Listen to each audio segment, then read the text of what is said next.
പറഞ്ഞു പറഞ്ഞ് അഭിലാഷ് തിരുവഞ്ചൂരിന്റെ ബിനാമിയാണ് എന്നതുവരെ എത്തി പി സി ജോർജിന്റെ പറച്ചിൽ.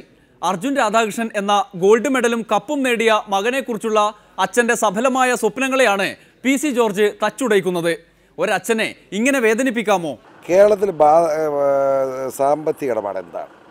തിരുവഞ്ചൂർ പറയുന്നത് 12 കൊല്ലം എന്ന്. 2009 മുതൽ മകൻ അർജുൻ ഇടപെടുത്തി ഒരു കമ്പനി MD ആണ്. ഏത് കമ്പനിയിലാണ്? ഞാൻ ചോദിക്കുന്നത്, ഒരു ചെറുപ്പക്കാരൻ നിങ്ങളുടെ മകനെന്ന് വിചാരിക്കും, അവൻ മിടുക്കനായി ജയിച്ചു, അവന് മെറിറ്റിൽ അഡ്മിഷൻ കിട്ടും.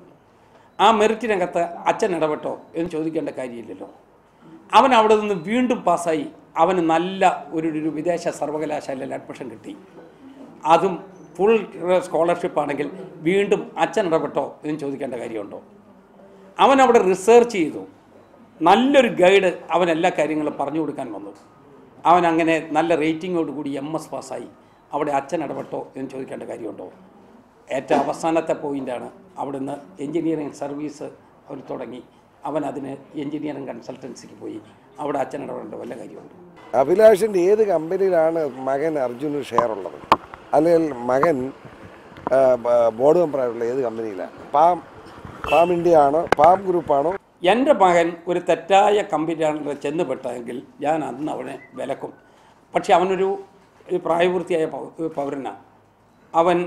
അവൻ്റേതായ ഡിസിഷൻ എടുക്കാനുള്ള റൈറ്റ് ഉണ്ട്. ഈവൻ ദെൻ ഒരു ഫാദർ എന്നുള്ളതിൽ എനിക്ക് ചെയ്യേണ്ട കടമകൾ ഞാൻ ചെയ്യും. ഞാൻ മനസ്സിലാക്കിയിടത്തോളം അങ്ങനെയല്ല. ഞാൻ പരിശോധിച്ചു, എനിക്ക് കിട്ടാവുന്ന എല്ലാ സോഴ്സിലും, ഗവൺമെൻറ് ഓഫ് ഇന്ത്യയിൽ, സ്റ്റേറ്റ് ഗവൺമെൻറ്റിൽ, കമ്പനീസ് ആക്ട് അനുസരിച്ചുള്ള കാര്യത്തിൽ ഒക്കെ ഞാൻ പരിശോധിച്ച് നോക്കിയപ്പോൾ എനിക്ക് വേറൊന്നും മനസ്സിലായിട്ടില്ല.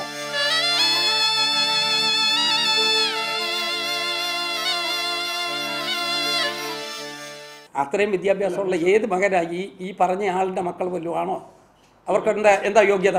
അത് എൻ്റെ മക്കളെ ഞാൻ പഠിപ്പിക്കുന്നുണ്ട്. എൻ്റെ മകൻ ഒന്നാമതൊരു അഡ്വക്കേറ്റാണ്, മാന്യായ വക്കീലാണ്.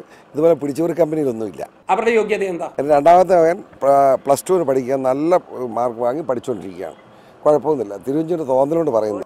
ഈ ചോദ്യം എന്താ യോഗ്യത? ആ യോഗ്യതയുള്ള ആളുകളെ എടുത്തില്ല, അത് അവരോട് ചോദിച്ചോണം, അവർ പോയി തിരക്കട്ടെ. മക്കളെ പഠിപ്പിക്കാം, മക്കളെ കൊള്ളയടിക്കാൻ പറ്റരുത്. അതിൻ്റെ അർത്ഥം അവരുടെ മക്കൾക്ക് കിട്ടാത്തത് ഇവന് കിട്ടിയ എന്താ? അതിനെ ഈ അസൂയ എന്ന് പറയുന്നത്. പച്ച മലയാളത്തിൽ അത് പറയുന്ന അതാണ്. പാം ഇന്ത്യ ആണോ, പാം ഗ്രൂപ്പാണോ? അവർ പഠിക്കുന്ന കാലത്തും ഈ വിദ്യാഭ്യാസ സ്ഥാപനങ്ങളൊക്കെ ഉണ്ടായില്ലേ? I-20 കൊടുത്ത് അവർക്ക് വിദേശ സർവകലാശാലയിൽ അവർക്ക് അഡ്മിഷൻ മേടിക്കരുതായിരുന്നോ? അവർക്ക് ഇവിടെയൊക്കെ പോകുന്നതിനൊരു തടസ്സവും ഇല്ലായിരുന്നല്ലോ. അത് ചെയ്യാത്തതിന് എന്നെ കുറ്റപ്പെടുത്തുന്നത് എന്തിനാ? അത് ചെയ്ത് വിദ്യാഭ്യാസത്തിലൂടെ വളർന്നു പോയ ഒരു കുട്ടിയെ എന്തിനാ കൊല്ലാൻ ശ്രമിക്കുന്നത്? അതിനാ അസൂയ എന്ന് പറയുന്നത്. കണ്ടോളാം എനിക്ക് ഇഷ്ടമാണ്. അവന് 2007 മെക്കാനിക്കൽ എഞ്ചിനീയറിങ്ങിന് ഇവിടെ മഹാത്മാഗാന്ധി യൂണിവേഴ്സിറ്റിയിൽ 2nd റാങ്ക് ആയിരുന്നു. അവൻ ആ സെൻറ്റ് കിറ്റ്സ് കോളേജിലെ ഗോൾഡ് മെഡലിസ്റ്റും ആ വർഷം അവൻ തന്നെയായിരുന്നു. ഗോൾഡ് മെഡലൊന്നുമില്ല, പാവം. വെള്ളി മെഡലോ ഒന്നൊക്കെ ഞങ്ങൾ പാവങ്ങളാണ്. അതിനുശേഷം അവൻ റോച്ചസ്റ്റർ ഇൻസ്റ്റിറ്റ്യൂട്ട് ഓഫ് ടെക്നോളജി, അപ്പോൾ വേൾഡ് അത് ക്ലാസിഫിക്കേഷൻ വന്നാൽ റോച്ചസ്റ്റർ ഇൻസ്റ്റിറ്റ്യൂട്ട് ഓഫ് ടെക്നോളജി ന്യൂയോർക്കിൽ അവിടെ അവർ വളരെ ഒരു നല്ല ഒരു യൂണിവേഴ്സിറ്റി ആയിട്ടാണ് വിലയിരുത്തുന്നത്. അവിടെ ഫുൾ സ്കോളർഷിപ്പോട് കൂടിയാണ് അവൻ പഠിക്കാൻ പോയത്. ഈ ഗോൾഡ് 5 കൊല്ലം ബോക്സിംഗ് ചാമ്പ്യൻ ആയതിന്റെ കപ്പ് ഇരിപ്പുണ്ട് വീട്ടില്, കാണോ നിനക്ക്? കപ്പോ അല്ല, ബാസ്കിംഗ് ഞാൻ പഠിച്ചിട്ടില്ല. പിന്നെ ഗരാറ്റെ പഠിക്കാൻ ആഗ്രഹം ഉണ്ടായിരുന്നു, നടന്നില്ല. പിന്നെ ഗളരിപ്പൈറ്റ്, അത് കുറെ കാലം പഠിക്കണം എന്ന് പറഞ്ഞ് നടന്നു, ടൈം കിട്ടിയില്ല. ആകെ അറിയാവുന്നത് നല്ല നാടൻ തല്ല, അതൊരു കോമ്പറ്റീഷൻ ഐറ്റം അല്ലാത്തതുകൊണ്ട് ഗപ്പൊന്നും കിട്ടിയില്ല. അവൻ ആ സെൻറ്റ് കിറ്റ്സ് കോളേജിലെ ഗോൾഡ് മെഡലിസ്റ്റും. ഗോൾഡ് മെഡലൊന്നുമില്ല, പാവം. വെള്ളി മെഡലോ ഒന്നൊക്കെ ഞങ്ങൾ പാവങ്ങളാണ്. എൻ്റെ മകൻ്റെ ഫോട്ടോ അല്ലേ ചില മാധ്യമങ്ങളിൽ കൊടുത്തത്?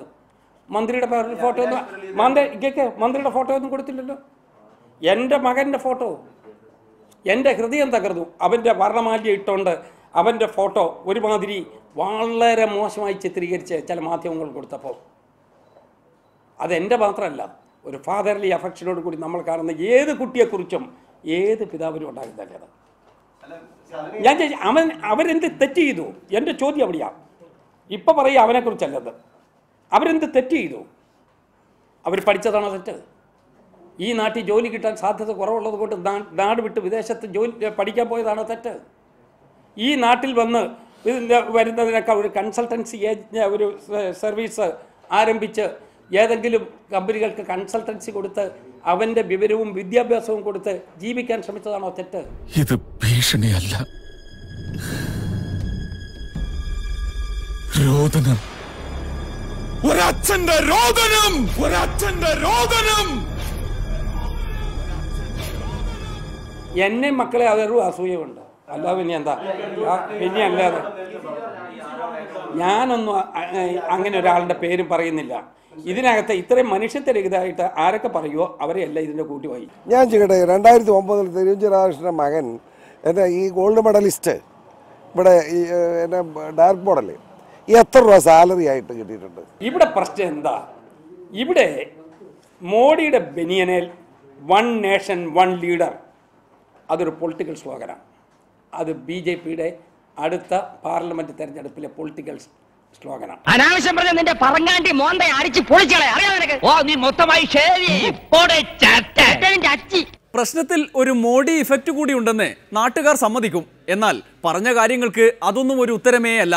തിരുവഞ്ചൂർ പറയേണ്ട ഉത്തരങ്ങൾ എത്രയോ ബാക്കി കിടക്കുന്നു. മുന്നും പിന്നും നോക്കാതെയുള്ള ഈ ഏർപ്പാട് ഇടതു യൂത്തന്മാർക്കും ചിലപ്പോഴൊക്കെ ഇഷ്ടമാകുന്നുണ്ട്. എം സ്വരാജൊക്കെ ഇക്കാര്യം മറ്റുള്ളവരെ പോലെ പറഞ്ഞു നടക്കാനും തുടങ്ങി. സംഘടനാ പ്രവർത്തനത്തിൽ ശേഷി പോരാ എന്ന പിണറായിയുടെ വിമർശനത്തെ മറികടക്കാൻ ജോർജിനെ തന്നെ കയറി പിടിച്ചു സ്വരാജ്. ഈ PC ജോർജ് ഞാൻ നേരത്തെ പറഞ്ഞ കാറ്റഗറി പെട്ടൊരാളാണ്. PC ജോർജിനും എന്തും പറയാം. ചില ആളുകൾക്ക് ലൈസൻസ് ഉണ്ട്. ലൈസൻസ് കൊടുക്കുന്നവരിൽ പ്രധാനപ്പെട്ട ഉത്തരവാദികൾ നിങ്ങൾ തന്നെയാണ്. ചിലർക്ക് നിങ്ങൾ തന്നെ ലൈസൻസ് കൊടുക്കും.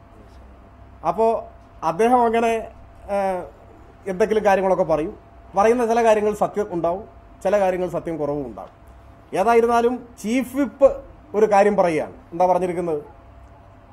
മന്ത്രിമാരുടെ കുടുംബാംഗങ്ങൾക്ക് ഈ തട്ടിപ്പ് സംഘങ്ങളുമായിട്ടുള്ള ബന്ധം. അവിടെ PC ജോർജ് എന്ന വ്യക്തിയേക്കാൾ ഉപരി ഗവൺമെന്റ് ചീഫ് വിപ്പ് എന്ന സ്ഥാനത്തെയാണ് ഞങ്ങൾ കാണുന്നത്. ഒരു മന്ത്രിക്കെതിരെ ഒരു ചീഫ് വിപ്പ് പറയുകയാണ്. മാനാഭിമാനം അല്പമെങ്കിലും ഉണ്ടെങ്കിൽ തിരുവഞ്ചൂർ രാധാകൃഷ്ണൻ ആ നിമിഷം രാജിവെക്കുകയാണ് വേണ്ടത്. പക്ഷേ അദ്ദേഹത്തിൻ്റെ ചരിത്രം പരിശോധിച്ചാൽ ഞാൻ ആ പറഞ്ഞ കാര്യം എവിടെയും കാണാനാവാത്തത് കൊണ്ട് അദ്ദേഹം രാജിവെക്കുമെന്ന് നമ്മൾ പ്രതീക്ഷിക്കുന്നില്ല. ഏതായിരുന്നാലും ചീഫ് വിപ്പിന് പോലും വിശ്വാസത്തിലെടുക്കാൻ കഴിയാത്ത മന്ത്രിമാരും മന്ത്രിസഭയുമാണ് കേരളത്തിലെ മന്ത്രിസഭ എന്നുള്ളതാണ് PC ജോർജിൻ്റെ ഈ പ്രസ്താവനയിലൂടെ പുറത്തു വന്നിട്ടുള്ളത്. അത്ര ഇപ്പോൾ പറയുന്നു. എന്നാലും നമ്മൾക്ക് എതിരാകുമ്പോൾ കൈകാര്യം ചെയ്തു കളയും. PC-യുടെ പിടുത്തം ഒടുവിൽ സ്വരാജിന് നേരെ ആകാതിരുന്നാൽ മതി. ഭാവിയുള്ള നേതാവല്ലേ. ഒരിടവേള കൂടി, അത് കഴിഞ്ഞ് ശ്രീമതി ടീച്ചറുടെ ഇഷ്ടങ്ങൾ. ഡെമോക്രസി എന്ന് പറഞ്ഞിട്ടൊരു ഇതുണ്ടല്ലോ, എല്ലാവരെയും പരിഹസിക്കും. അതിന് വിരോധം വെച്ചിട്ട് കാര്യമില്ല. മുഖ്യമന്ത്രിയുടെ യഥാർത്ഥ രൂപം കാണിക്കുന്നതിന് വേണ്ടി